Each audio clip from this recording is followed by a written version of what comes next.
Howdy, everyone. Welcome to Tilson Live. It is Tuesday. It is 2 o'clock. We are coming at you live on YouTube, live on Facebook, as we do each and every single Tuesday to talk about all things building a custom home on your land.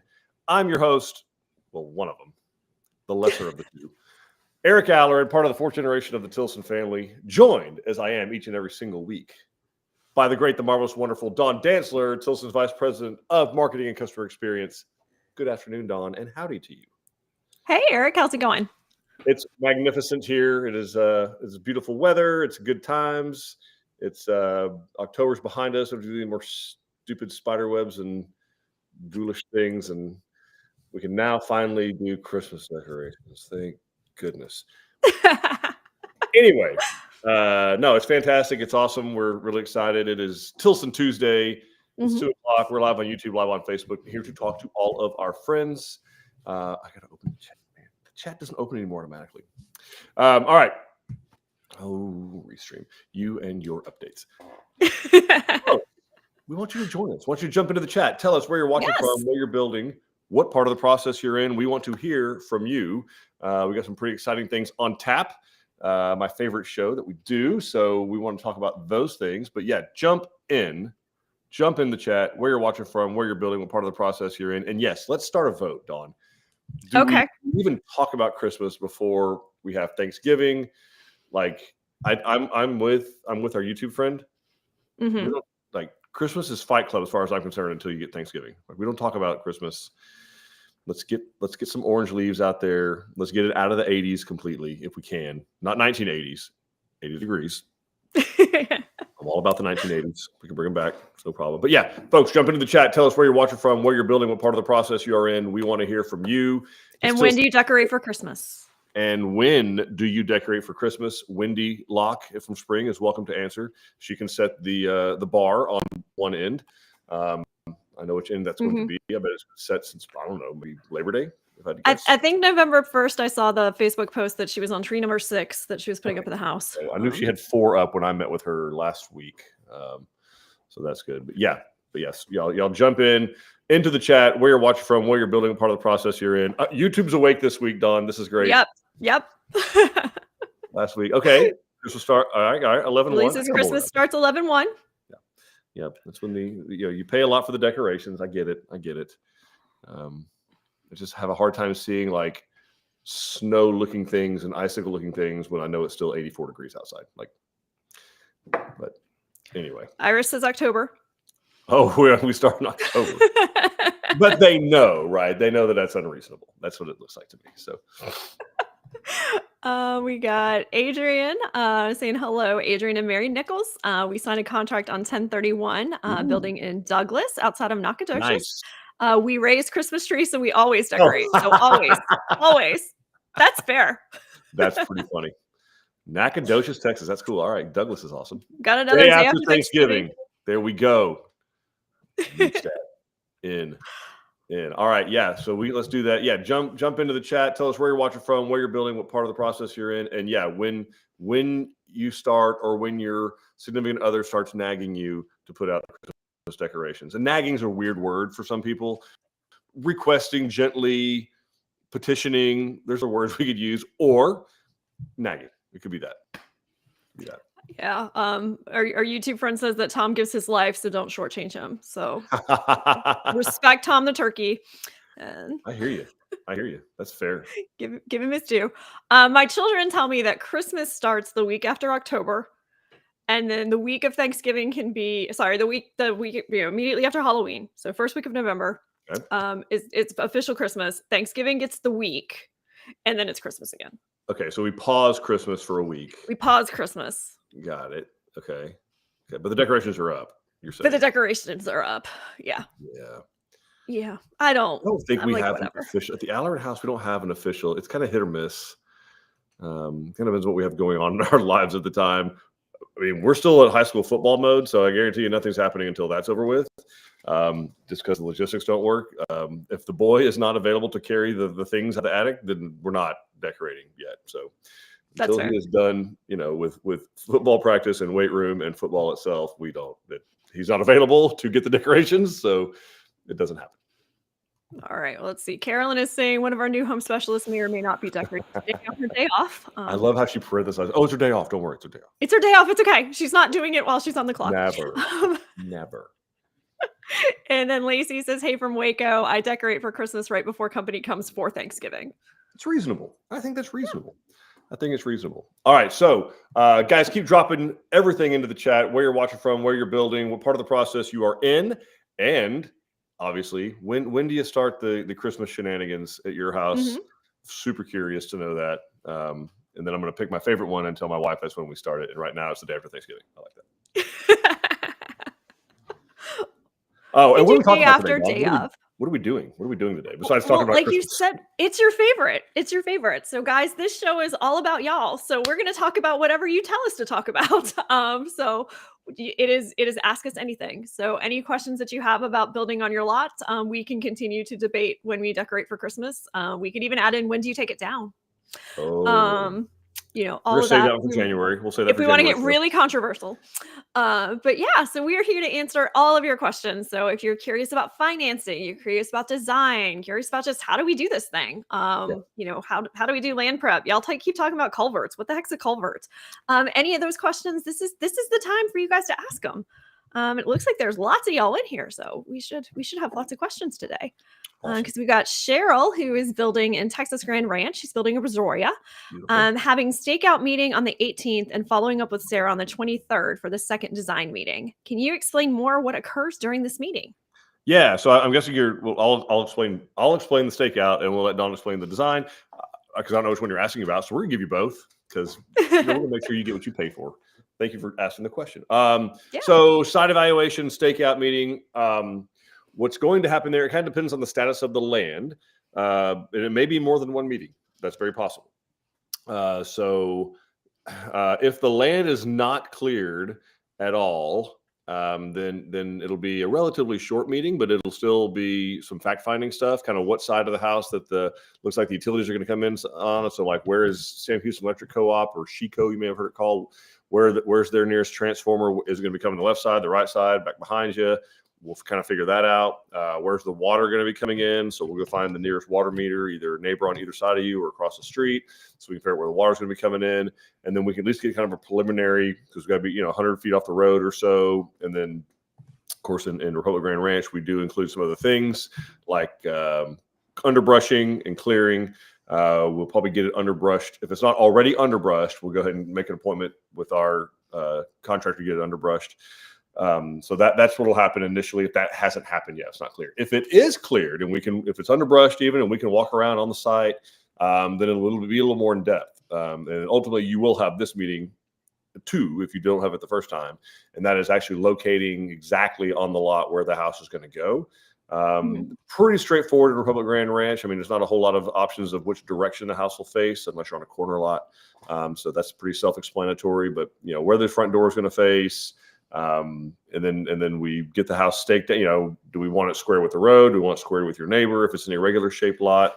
And then we start establishing kind of, we take a look at some grade shots and how we're going to conquer the drainage on the lot to make sure that water doesn't sit against the side of the house anywhere. And then we'll get bids collected for probably a dirt pad in a situation like that. But yeah, so we'll get the house staked, find out exactly where it's going to sit on the lot. Move it up and back, left to right a little bit, get it situated how you guys want it based on if there's a tree or 2 or 10 that is really important to you view-wise off the back porch or something like that. That's when that stuff is discussed. Obviously, the utilities are discussed, any owner responsibilities that are necessary, setting up an account with Sam Houston Electric Co-op, setting up an account with the water company, those kinds of things. Are you going to have propane installed? Because they don't have natural gas in Republic Grand Ranch. So if you want gas, you'll need to do propane, or you can do total electric. So that'll happen at that meeting. And you kind of leave with a list, although in Republic it's a pretty short list of to-dos because we can take care of a whole lot of stuff in there. And then, basically who's doing the kind of the culvert construction drive, and that'll be what happens. Where's the driveway going to come in? What side of the house is the garage going to be on? How's that going to be laid out? That's what's discussed at that meeting. So it's a pretty in-depth meeting, very important meeting, and pretty exciting, actually. So a lot of cool stuff happens. You kind of, and we will actually stake it, like literally put stakes and flags, and show you where the front door is going to be, show you where your covered porch is going to be. We can put a flag at the window showing you this is what you'll be looking at from your, master bedroom, and it kind of starts to become very real at that appointment. So that's the site evaluation or stakeout appointment. Dawn, what happens at the design?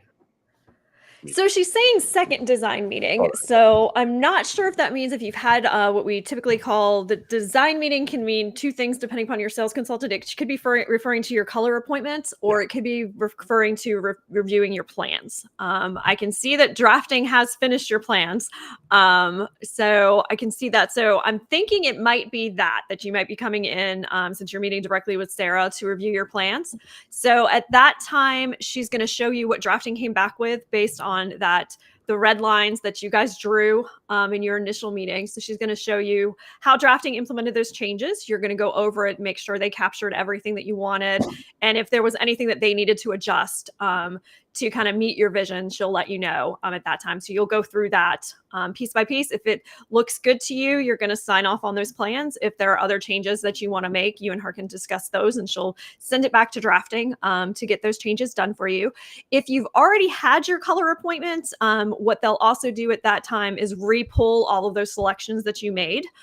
Just for you to give you an opportunity to kind of take a second look, because there were a lot of decisions made during that initial appointment. So now that you've had time to kind of walk away and sleep on it, they're going to pull out everything that you selected again, just let you kind of take a look at it again, make sure everything is exactly how you wanted it. And that way, if there is anything that you wanted to swap out, you can at that time. But it's just kind of to make sure that give you that peace of mind that you picked everything that you wanted at that point. So that's what should be going on. And if I'm wrong, I'm sure that Sarah will probably see this and she'll call you and correct me. But yeah, that's generally what they mean when they're talking about that. Awesome. But those are great questions. Thanks for asking. We've got Sophia. She's building a Canyon C in Bernie, and she's in the framing stage. Very excited Sophia. about it. That's awesome. Thanks for joining us too. We got Jessica, 7 months of living in our beautiful Fayetteville model built in Hood County. I need all new decorations with these tall doors and ceilings, so I'm behind this year. Okay. I think you're good. You're good, Jessica, but that's awesome. But it's a great excuse to go shopping, and you know the sales are starting because Halloween is over. Oh, man. We got Connie. Hey, guys, Christmas is up. My favorite time on Tuesday afternoons, watching your live show. Oh, thank you so much. Oh, thank you. Watching from Flowery Branch, Georgia. Hoping to start building next year in Navarro County, the Angelina C. Oh, very awesome. cool. Thank We'd you love to do tuning that. in. Yeah, it's a good spot. We've got Adrian. We're building the Angelina C. We're working with Miss Amy from your Willis office. Awesome. Welcome. Cool. And then Iris, we're building in Canyon Lake, patiently waiting on a foundation bid. Does this typically take that long? It's been a little over 3 weeks. It can, Iris, because sometimes we're waiting for more than one. In fact, in many cases, we're waiting on more than one. And so we want to give them opportunities. Sometimes they have questions. Sometimes they want to visit the site. I don't know a lot of details about the site specifically. So sometimes they want to visit it. Sometimes they can do it just based on the grade shots and information that we gather at our stakeout meeting, our site evaluation. So I don't know specifically, but yeah, taking it in about a month is not uncommon to get the foundation bid done. And that's also assuming that we have the foundation design back already. So there's two different parts of that. There's the foundation design, which is done by an engineer. After our site evaluation is done, we send the grade shots and that stakeout information over to the engineer. They have the geotechnical investigation already because it's done kind of in-house with a partner company of theirs. And so they wait for that they design the actual foundation. And then once that design is completed, it comes back to us. Yes, we double check it because everybody's human. So our drafting team takes the engineer foundation design and takes the house plan and are like, okay, yes, these look the same. These match. and then we send that information to the foundation contractors. So the engineer is different from the actual foundation contractor. So we want the engineer foundation and our plan go off to the contractors for bid. So they have not only our grade shots and our plan, everything like where all the plumbing locations are and all that kind of stuff. They also have what the engineer is requiring. Depth of the beams, width of the beams, distance for cable spacing, all that kind of stuff is on there. So collectively, those two things together can take 6 to 8 weeks, depending on timeframes and geotechs and all that kind of good stuff. But the actual bids for the foundation, 3 to 4 weeks is pretty normal. Okay, makes sense. We've got Denise giving an update on their home in Chapel Hill. LVP is going in now and finishing the exterior rock. Our house is already beautiful. Oh, that's awesome, Denise. Thank you for sharing. Thank you. And then Cheryl is saying, yes, the lot should be underbrushed next week. And they had their first design meeting last month. So yeah, that's what you're going to do is you're going to look at the plans and just kind of reaffirm that all the decisions that you made and the choices that you made are what you want to stick with. So yeah, it'll be a fun meeting. Very neat. So yeah, these are great questions, guys. Keep dropping your questions into the chat, YouTube, Facebook, anything you want to know. We can talk site preparation. We can talk utilities, stub outs, septic systems, culverts, water wells, driveways. We can talk permits. We can talk construction changes. We can talk customization, design features, floor plan changes, financing. We could talk financing if you want to. So yeah, anything you guys have questions about at all, that's what the point of this show is. Ask us anything. Okay. Let's see. We have Soph asking, what's the Tilson app for uploading photos of the house process? So yes, we have a app that we use. It's through a company called Novi Home. On your phone, it'll say My Tilson Home. But yeah, the process for that is that you should have been signed up for that as soon as you signed your contract. And then your sales consultant is going to be assigned into it, as well as the sales associate for the location, as well as your new home coordinator. So that's all going to go into that. Then once you go under construction, your builder would be added at that time. And yeah, we're uploading photos along the way. So either you can do that or the Tilson's team is going to be uploading them for you. So you should have gotten an invite for that app. And if you didn't, reach out to your sales consultant and we can make sure that we get it for you. But very simple process. You install it and then we upload photos and we can share back and forth. So it's a great way to keep track of your build and have everything all in one place. You can also message your team out of that app, so it's not mixed in with all of your regular text messages and all of that. So it's a great little system to keep everything about your home in one little location. So thanks for asking. Yeah, very cool. We've got Farron saying, hey guys, long time no chat. It's Farron and Adrian, the farmhouse guys. Guess what? We closed last week. Oh, yay. Yeah, very cool. We're living in our beautiful Tilson Arlington home. You guys did an amazing job. We've even had delivery men come to the house and tell us how amazing it looks from the outside. They've never seen anything like it. Oh, yay. I think it's the colors, and then they see the inside, the screen porch, the island. They're just blown away. Can't wait to do a video tour sometime next year. Need to send you guys some pictures. Oh, thank you. That's so cool, That's so sweet. Thank you, man. I did see Ashley had posted some pictures on her Facebook. And yeah, your house looks gorgeous. And he's continuing to share. We just want to give the biggest shout out to everyone involved. Jason at Wagon Hill, Ashley and David from the Katy office, and most especially Greg, our construction guy. He is hands down the most incredible person we've ever met. And you guys are lucky to have all of them working with you. Oh, thank you. Thank you. That's super cool. So nice. Thank y'all for trusting us too. I'm glad you're enjoying it. Hopefully it's peaceful, beautiful weather there and you get to enjoy the serenity of that screen porch. That's hard to beat. And I know you're enjoying, I remember talking to you about that large island because you needed all the space to bake and roll out all of your creations. So I hope you guys are enjoying that. Very, very awesome. Cool. Yeah. Awesome. So yeah, lots of stuff going on, lots of houses under construction, lots of people in process. So we got great questions from all gamuts. So people in process, people thinking about it, and people with site evaluation appointments. This is good. Yeah. And the weather's been very kind for that. So that's nice. I know we got a little bit of rain, but it's still pretty much dry everywhere. So we can keep working, which is nice. We can get soil tests done, geotechnical investigations done. That's helpful. We can get culverts put in, construction drives put in, so septic systems put in. This is all very, very good stuff. Yeah. Yeah, folks, keep dropping your questions into the chat. Anything you want to know about building a custom home on your land. We can also go to the bank of questions that we have. Our favorite treasure trove of Tilson questions. Yeah, let's see. We look at what we've got in the treasure trove that we can talk about. So we can talk about your favorite topic, cost per square foot. Thanks, Dawn. You're welcome. I asked for it. It's my fault. All right. So how much does a car cost per pound? Oh, I'm sorry. How much does a house cost per square foot? That's what I meant to ask. Oh, wait, they both make the same amount of sense. Okay. So yeah, spoiler alert. We don't price our houses by the square foot. And any builder who does, I don't care if it's a house, barn dominium, whatever, run the other way. That you don't want to get caught up in that. I know that every appraisal district does it, but they're assessing a value after the fact. It has nothing to do with what it costs to get that done. They're assessing value. Cost per square foot should be exactly that. What's it cost, not what's it valued at. And I know that sounds weird. Those are two different things, but they are.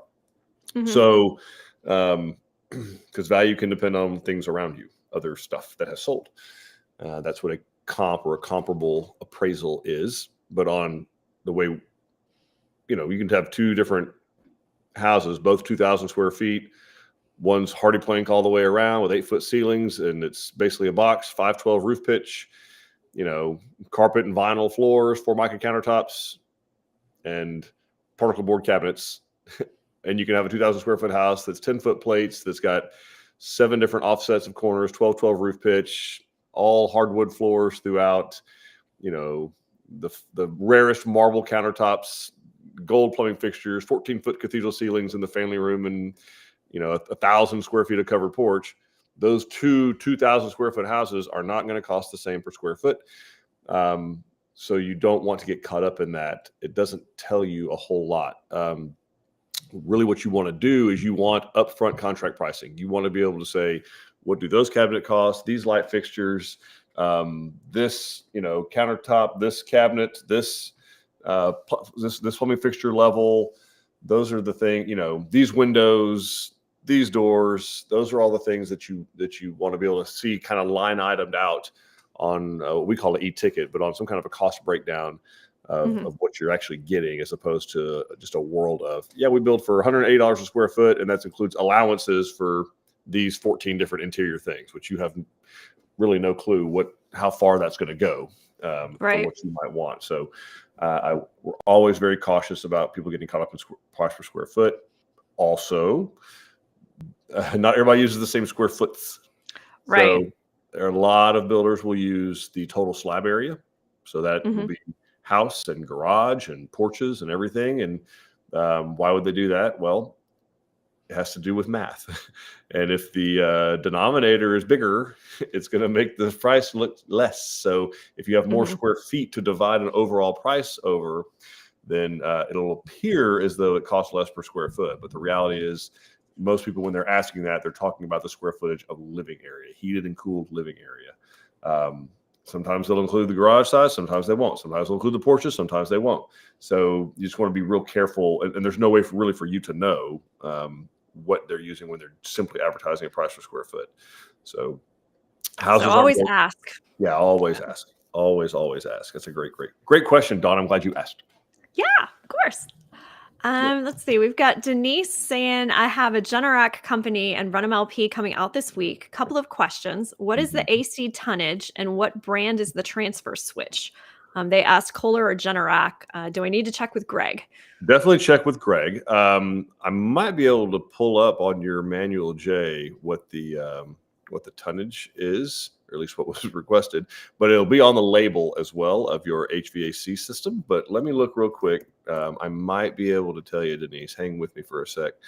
And I might be able to tell you based on your, of course it wouldn't be easy. That would be way too easy if it was on page 1. Of course not. Here we go. You have a lot of relatives, Denise, that have built with us. So congratulations.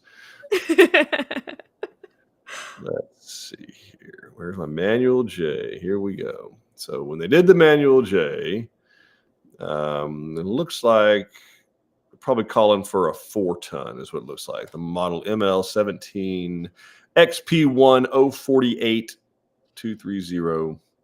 So I think that 48 usually means it's a 4-ton, but yeah, double check with Greg. He can look at the label on the HVAC equipment, and it'll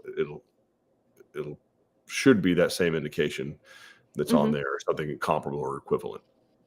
But yeah, if I had to guess, it's a 4-ton HVAC system. So okay.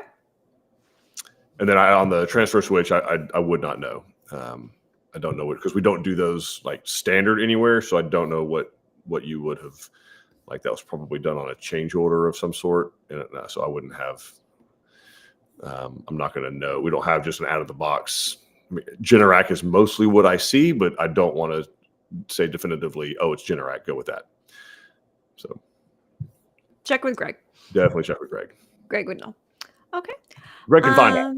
You can drive over there to look at it and take a picture. All right. Our friend on YouTube says that the per foot pricing gets you press board counters.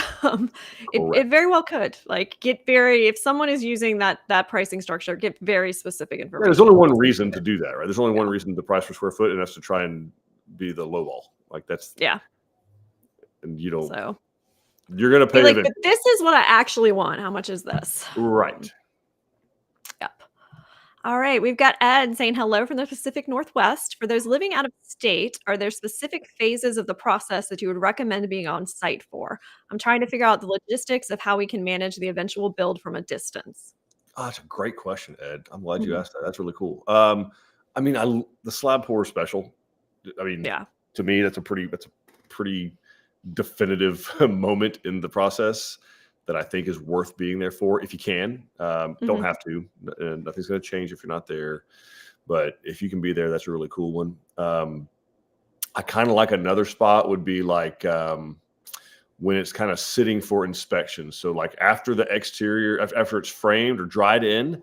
So after it's dried in, and when we have kind of the HVAC, electrical, and plumbing all what's called roughed in. So you've got the air duct, the ductwork's in there, the inside units, so like your furnace or air handler are in there. All of the PEX plumbing pipe is running through the walls and through the attic, and all of the electrical is running. So you have the boxes for all the outlets and all that kind of stuff. I think that's a really good. We paused there for some energy inspections and framing inspections and plumbing and HVAC inspections and electrical.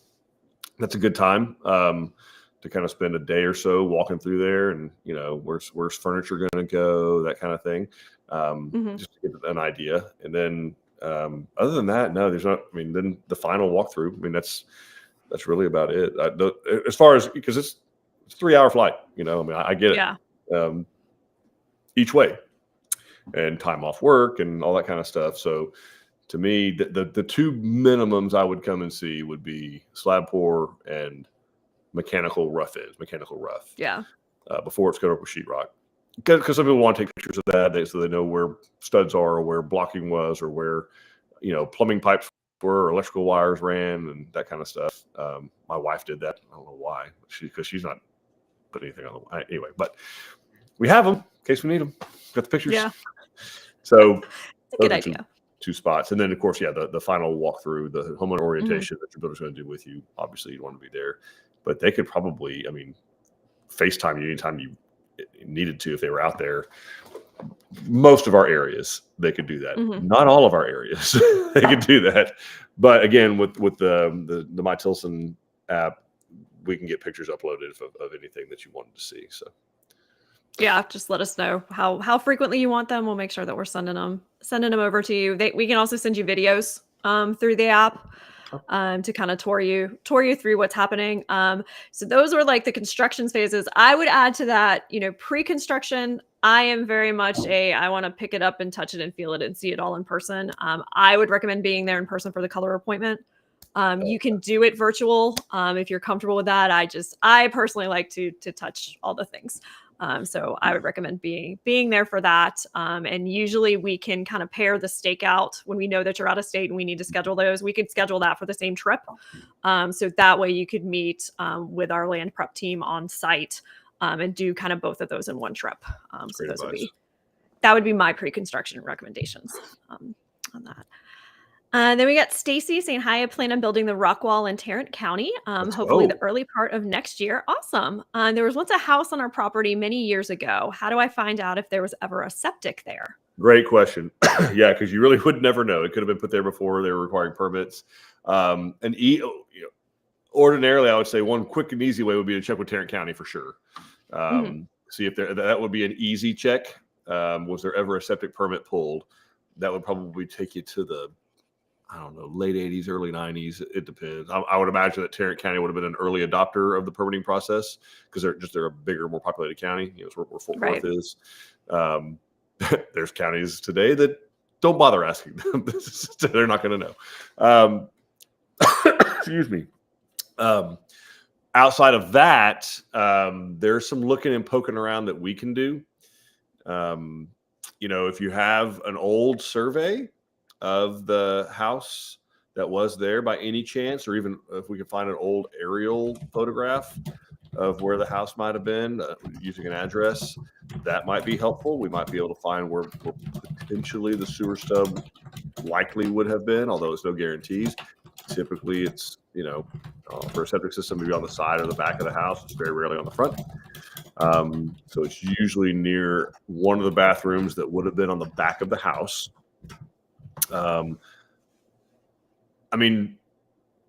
Unless there is a sewer system, like public sewer, it probably did have a septic. If it wasn't hooked to the public sewer system, then for sure it had a septic system.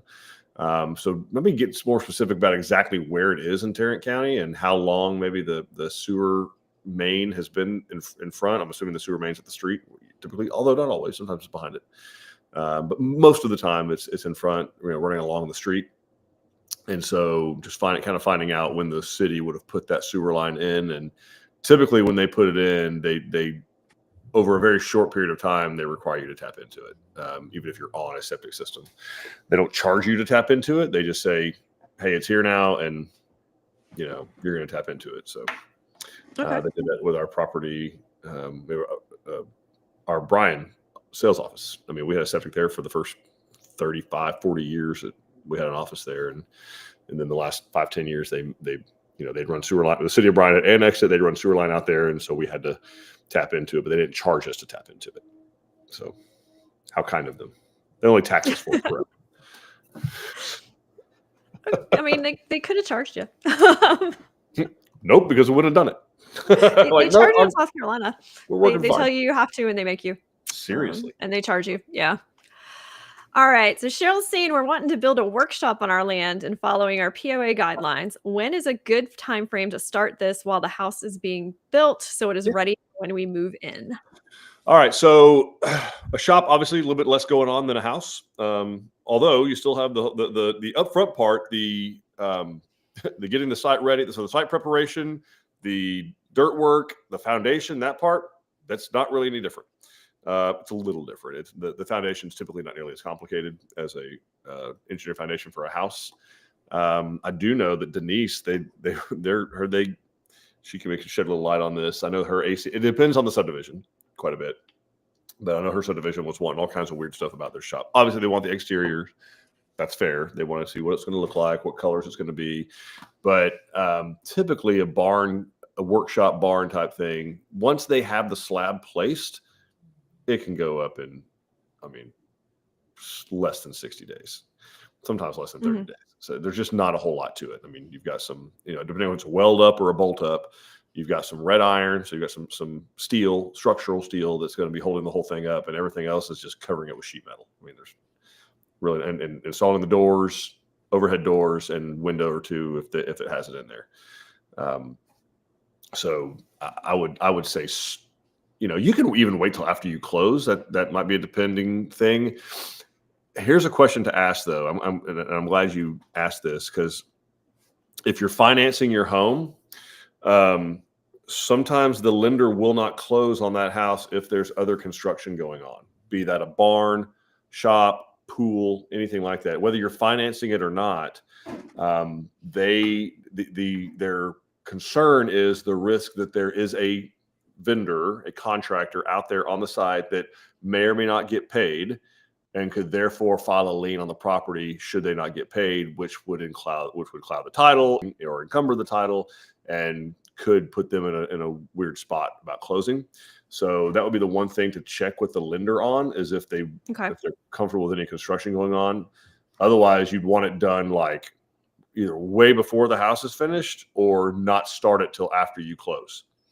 So that's a great question. If you want it done when you move in, then you probably want to start it maybe 120 days prior. That way there's no question it would be done before you move in. And then kind of how we would like some disclosure on how you intend to pay for it, since we're kind of the construction lender. If you're paying cash for the whole shooting match, that's not nearly as big a deal. But if you are financing one or both of those items, then it's really important that you have a conversation with who's going to be doing the lending and us, your builder, your superintendent, so that we can know kind of, who we need to talk to about what, tell the title company what, tell the lender what. You want everything to be above board. You want everything to be transparent on the table, so that no surprises come up at closing or the week before closing. So that's a great question. So I'd either start it 120 days or so beforehand, or I would wait till my house is done. Or, I built mine 2 years before I built the house. So. You had a little head start. I did. Denise is sharing that in her situation, they had to wait for the shop barn slab until after the first grade. Oh, okay, that's great. The house slab was poor. And she said that the barn is now up and full of all of her belongings. So they got it done in plenty of time. Perfect. And let's I'm see. curious, Denise, how long did it take? So once the foundation, well, actually from start to finish, how long did your barn take? If you don't mind disclosing, I'd really appreciate it. It'd be really cool to hear. Okay. And then Ed is asking if there's some sort of checklist of key phases that they can use as a guide. We are working on that, so I hope to have that for you relatively soon. In the meantime, we can definitely write one out for you. And your sales consultant and your construction manager can write that out for you and give you a guideline of what's going to happen. We have a general order that we build things in. Yeah. Yeah. The order that things are built in, that's pretty clear on the website. The pre-construction stuff, it's a little bit more fluid. So we're kind of working out how some of those steps go, because there's a lot of things happening at the same time in pre-construction. So Iris is saying, hi, we're building the Fayetteville model. And since the back porch is elevated, we decided to add railing with steps. I forgot to ask Caitlin in San Marcos whether a gate is typically included. It's typically not. No, a gate's typically not included. The reason for that is because, usually the steps are at one point, let's say the center, not always, but the center, like where you walk out the middle of the porch or one end of the porch. And we don't have to put a gate by code as long as there's steps and rails there. And what we could run into, or what we were running into when we were including something like that, is, well, what are you doing for the rest of the railing? Like, is it going to match? That's our concern, is we don't want to put something there, charge you for it, and then in 60 or 90 days, you're like, oh, well, I don't like this around my whole porch. It messes up the view or whatever. So we kind of leave that up to the customer and let whoever you're going to use do the railing around the rest of the porch, if you are going to do railing, and have it match that material, whether it's wrought iron, cables, hog panels, wood, whatever. But that's a great question. Okay. All right. Desiree is asking if we have any real estate agents highly recommended that specialize in finding land to build on. I like tell on the website we like. So not really. Yeah, it's highly specific areas is the problem. So maybe tell me what area you're building in. I might know someone there, but real estate agent, and I'll have Dawn answer the rest. I asked you to ask a question and I interrupted you. You're fine. Real estate, licensed realtors in Texas, they can technically sell anywhere in Texas. Technically, should they? Ethically, no, they should not. And there's some pretty solid rules around that. Are you a subject matter expert in a particular area? You really should have to be. And as a realtor in remission, that is really a rule. So it gets very, very, like, I wouldn't ask a realtor in Grimes County, Texas, where I live, who knows everything about everything in Grimes County, Texas, to say, hey, I'd like your opinion on land in Lampasas, 160 miles away. Like, I wouldn't expect him to, by the way, his name is Greg Hoffert. I 100% use him in Grimes County. But I wouldn't expect him to be able to give me sound, solid advice on land in Lampasas County, Texas. Like, that's just it's not fair. Now, might he refer me to someone out there? Absolutely, he might. But it gets very, very, very geographically specific when it comes to where are the floodplains, who are the tile companies to work with, what are the pipelines, minerals, like that kind of stuff. It's in my opinion, It's not mandatory, should be, but in my opinion, you really should use someone local when you're doing that. So with that said, Dawn, what do we advise people to do if they're looking for land? So we usually advise you to start on landsoftexas.com. That is really kind of the website that we prefer when you're searching for land, just because it is going to be just land listings. So you're going to see a lot of brokers there that do specialize in those areas, and you're going to see listings for just the property. So I would start your search there, and then kind of do the contacts. The other thing that you can do is, our specific design centers might have recommendations based on where you're looking. Like Eric was saying, you want to make sure you're working with somebody local. So it might be best to reach out directly to one of our design centers and ask them for their recommendations. But yeah, and then also on that landsoftexas.com, you can set you can set filters and alerts for you. So you sign up. Yes, you give your email address. You're going to get some emails. It's Christmas time. You're going to get emails from everybody right now, so who cares? Yeah. At least make it something you're really interested in. So do it. You can actually set up certain, like, size of acreage. I want 1 to 3 acres or 1 to 10 acres. I want, I see you're saying to Melissa, so you can say, I want Collin County, Grayson County, areas all around there, Cook County, however far you're actually open to. And I would say start your search broader than you think you might like, because you never know. And then you can set it for, do you want it deed restricted? Do you want it rural? Do you want it to have, amenities? Like I said, there's lots of different filters you can set on landsoftexas.com, and then you'll get emailed alerts. Well, you can filter it already, and then as new listings come up, those alerts will hit your inbox. So you can decide if you want to go check them out or not. So she said that she's living in Melissa. So yeah, definitely reach out to our Melissa Sales. I know they had a relationship for a very, very long time with a realtor there that she did help find. She actually we had a cross-reference on her website, or we had our own little dedicated mini website. I may have not told you this, Dawn, but anyway, you did not, but that's news. Okay. That you didn't know about. We'll be checking that out afterwards. Yeah, talk to Nydia or Hunter. They've got it. But what she had was, if you clicked on the Tilson logo on her website, you could set up this exact filter. And she was very, very helpful. So I can say that. Okay, awesome. As far as I know, nothing bad ever happened. So I would have heard about it, I think. But it would have been deposed or something. I don't know. Yeah, I think we would have heard about it.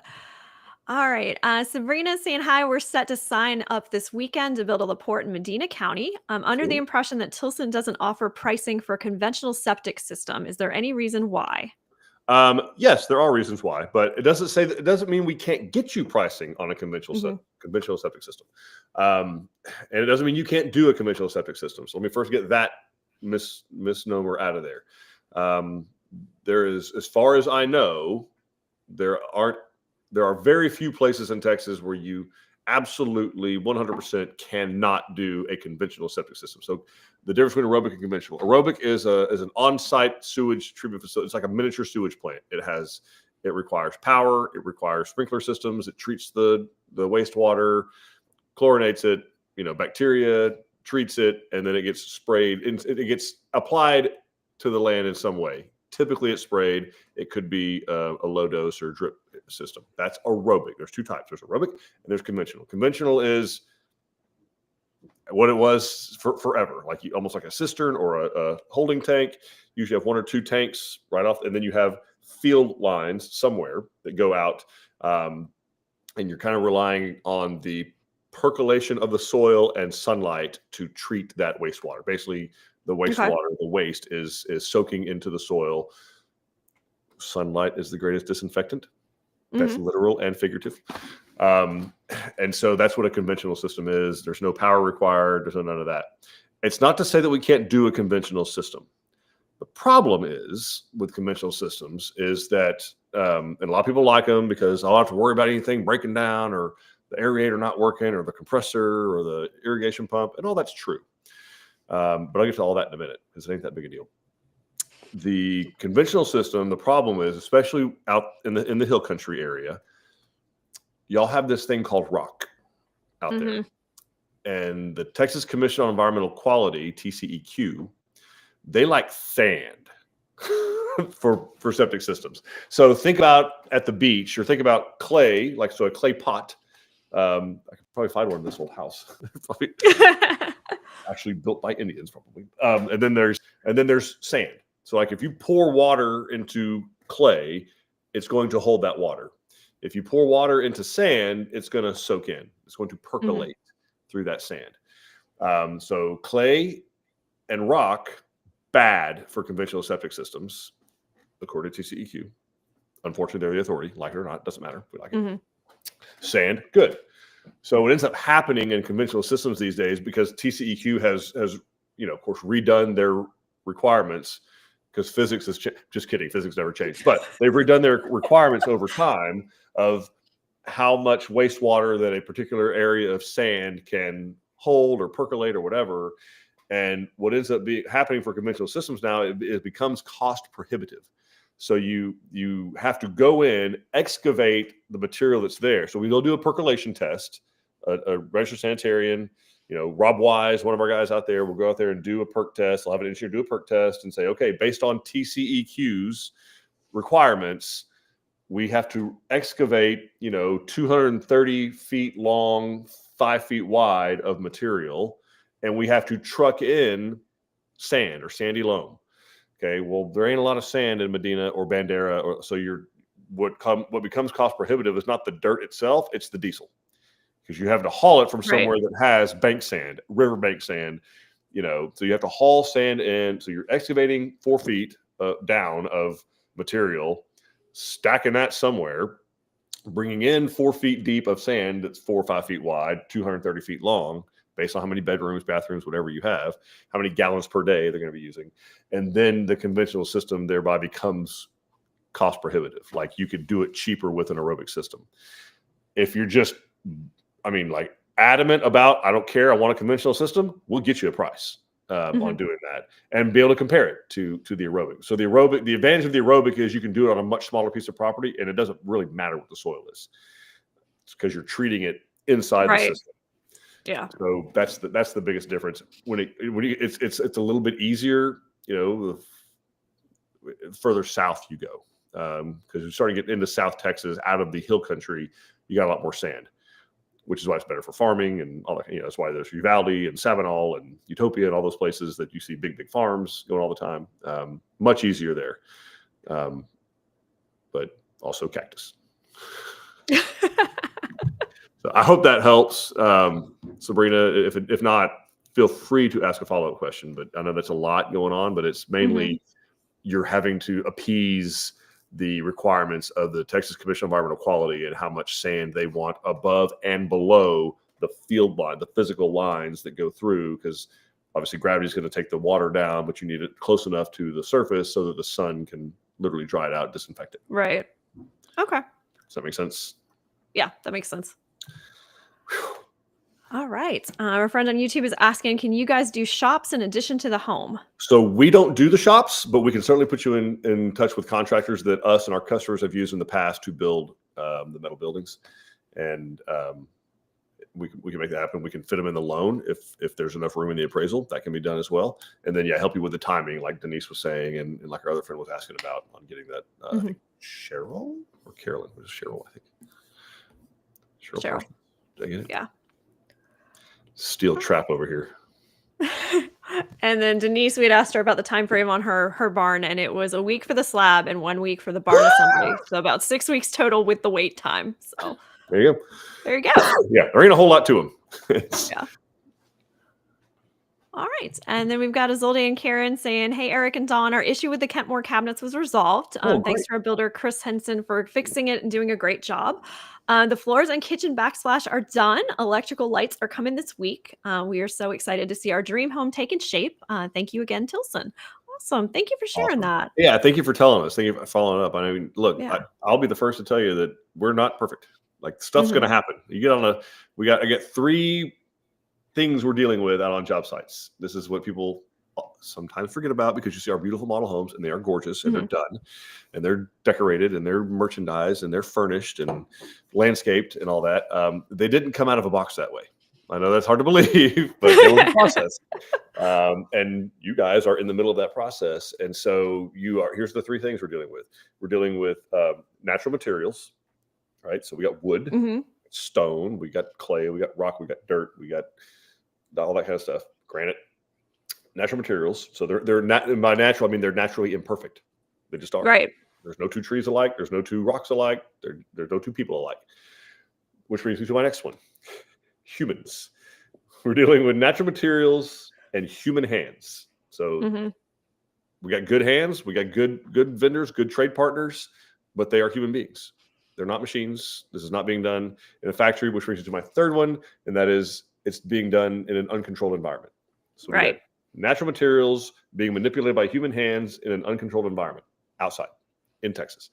And so stuff's going to happen. It just is. And the difference, I believe, that sets us apart is not that we are perfect or build perfect houses at all times and no mistakes ever made. It is how we recover when something happens. Like, we're not going to hide from you. We're not going to not return your phone calls. We're not going to say, oh, well, that's just how it is. We're going to work with you to make it right. We're going to try and do a good job of setting expectations up front. And then we're going to work with you to try and resolve and get it how you need it to be. But that's the big difference, I think. And that's really, I mean, that's with building houses. That's with planning your financial retirement. Like, stuff's going to happen. It just is. Yeah, absolutely. What do we do when things go wrong? Right? Like, nobody cares if everything goes perfect, because everything went perfect. So no problem. But find out who your friends are when stuff goes wrong. Ain't that right, Dawn?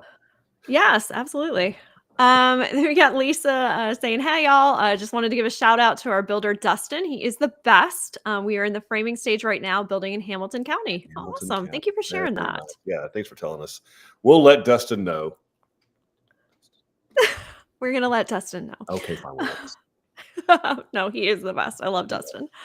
And then our friend on YouTube is saying, so I'm working and watching here. He wants to make sure he heard you correctly, that we said we can include the shop in the loan. You can, as long as the appraisal will support it. So by that, what I mean is, the house is, we're going to send the lender, not us. We're going to send your plans and everything you're kind of wanting to include over to the lender. And they're going to give those things to an appraiser. They're going to say, go out and get me an appraisal based on today, what this whole thing would sell for, based on comps in the area, what other homes have sold for, not what they're for sale for, homes that have actually closed. So based on what these other homes have sold for, they'll come back with a value. Doesn't necessarily have anything to do with what things cost. It has to do with other stuff out there has sold for. So as long as there are other homes of comparable size on land of comparable size that sold with a shop, then it'll support the value. I hope that's explainable enough. But sometimes it comes out way, way higher. Sometimes it comes out right at it. Sometimes it comes out a little less. It really just depends on where and what has actually sold and closed in the last 6 months. That's the kicker. So it's a yes, as long as it will fit in the appraisal. But the good news is we'll know before we ever start construction on either of those things if they can be included. Okay, awesome. And then we've got Raven. If we don't have land already, is it possible to find land and include that in the loan amount, or do we need to purchase the land first? You can actually do it either way. So you can purchase the land first and get a loan for it, and then you can roll the balance into building with us, depending on the time frame what you're wanting to do. And then or yes, you can do Wagon Hill can do an upfront one-time close on the whole thing. Depending on what you would qualify for, there's some different programs out there of how much you would have to put down. There is going to be some sort of a down payment. The only exception to that would be if you are a VA and you are not currently using your VA eligibility. The VA can do a 100% one-time financing on a one-time close construction loan to permanent. So it would be a construction to perm typically if you're doing an upfront close. But otherwise, you could just close on the land. If you want to put 20% down or 30% down or 50% down on the land and finance that, and then come sign a contract with us, and you would just keep making those land payments. and we would roll the balance into your final. Once the house is completely finished, you can do it that way. That would be our traditional EasyBuy program. Or you can do an upfront one-time close where you finance the land and the house, the construction of the home all at one time, and then you would do your permanent at the end when the house is done. Yeah. And you'd still be making payments on that loan, most likely, to do the land while we're under construction, unless you've rolled all the interest into the end on that. All right, awesome. And then the new stats are building in Pipe Creek, Bandera County. Yeah. Again, it's going to vary from month to month based on what closed. So what they'll just have to get an appraisal, or if you know a realtor out there, they might be able to pull a competitive market analysis. But we can always ask for it in the loan amount, and we're going to find out before we ever, like, that's the beauty of going with Tilson, is that we're going to know before we ever drive a nail, before you ever go to construction, exactly what can and cannot be included in that loan. Right. So it's very, very low risk. Whereas if you do just a regular old run-of-the-mill construction loan, they may not do the appraisal till the house is finished. And then the house is finished. And hopefully it's worth what you paid for it. Right. And if it's not, you find out then, and they're like, okay, well, good news, bad news. The house is done, but you got to put down 30% because the appraisal didn't come back. Sorry. So you don't want to do that. We won't leave you in that lurch. Yeah. So, we can put, $30,000, $40,000, $50,000, $60,000 in as an allowance for a shop.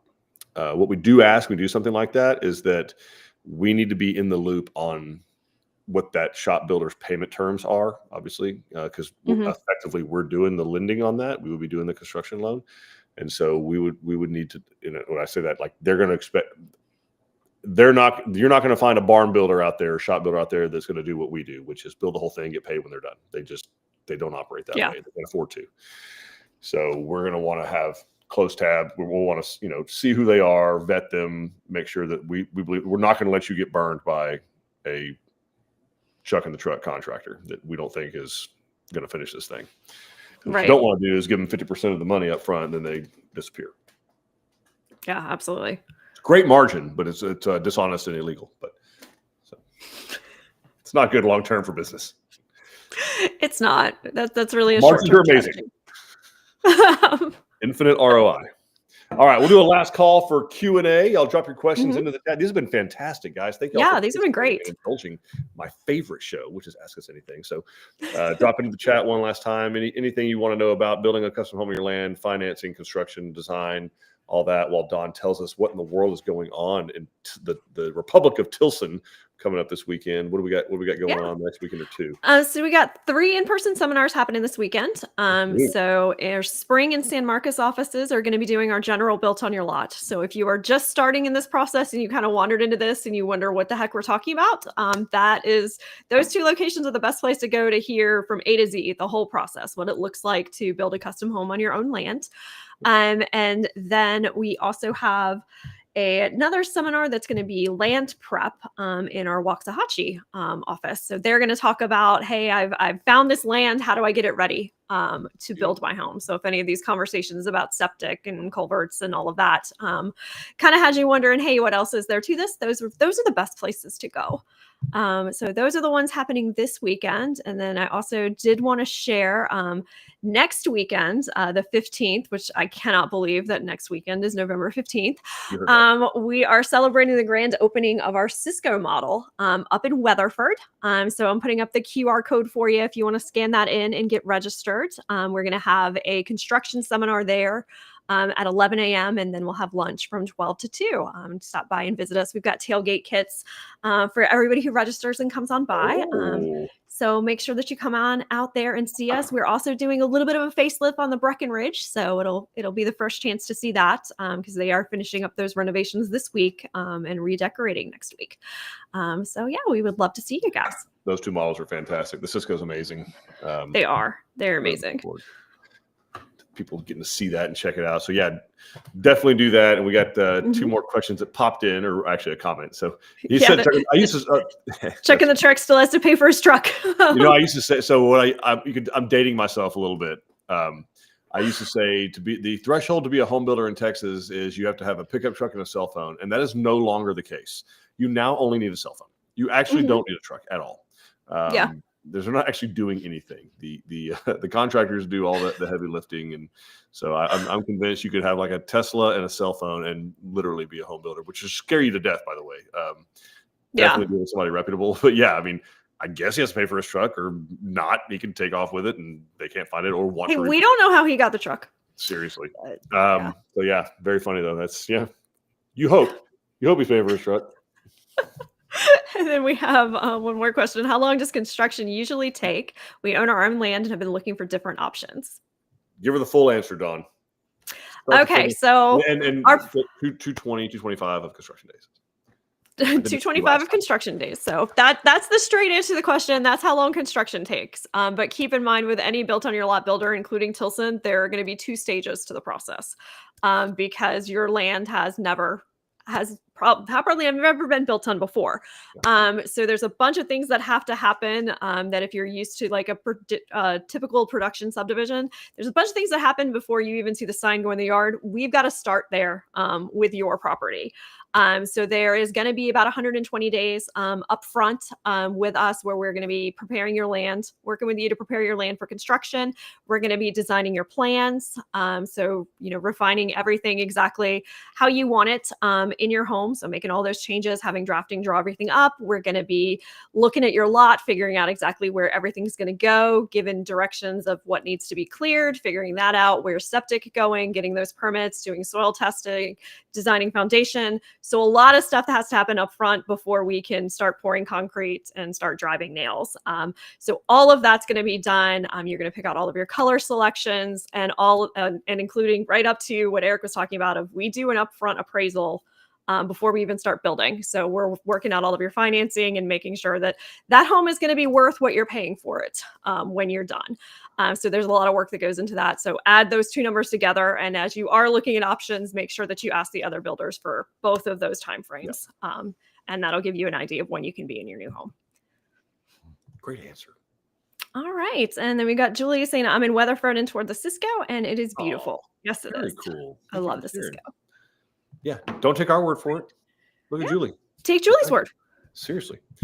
All right, folks. Thank you all for jumping in and joining us. And thank you, Dawn, for putting this on. And the whole team out there that posted it and did all the things that you do on the socials. I just show it in front of a computer and stuff happens. It's kind of fun. Let's answer Stacy real quick on the seminars. Stacey's asking if any of the seminars are live streamed. No, we do not live stream our in-person seminars. You're stuck with us. But we do have most of these topics we have also done in one of these live seminars. So if you go to our website, you can kind of scroll through all of the history that we have. I think this is the 234th episode. So we have covered it somewhere. So yeah, they're actually all on YouTube. There's a playlist there of all of them. So you can see them all there, or you can see them all on our website and search for exactly what you're looking for. The advantage of the in-person ones though, Stacy, is that they definitely are more local specific, location specific. Mm-hmm. So like if you're going to one in San Marcos, they're going to get a little more granular about what's happening in Hayes, Comal, Bastrop, Caldwell counties. Like it's going to be much more area specific of things that they deal with. And you'll be mixing it up with other people that are building in that area to have some of the same questions. And so it'll get more specific about those power companies, those utilities, those septic systems, that kind of stuff. So that's the real advantage of going to the in-person ones. Yeah, absolutely. Unpopular opinion. Maybe a popular opinion. Yeah. Well, and I would say that the on-site people know more than I do. They might not know more than Eric do, but they definitely know more than I do, particularly about their area. So it's a good opportunity to go.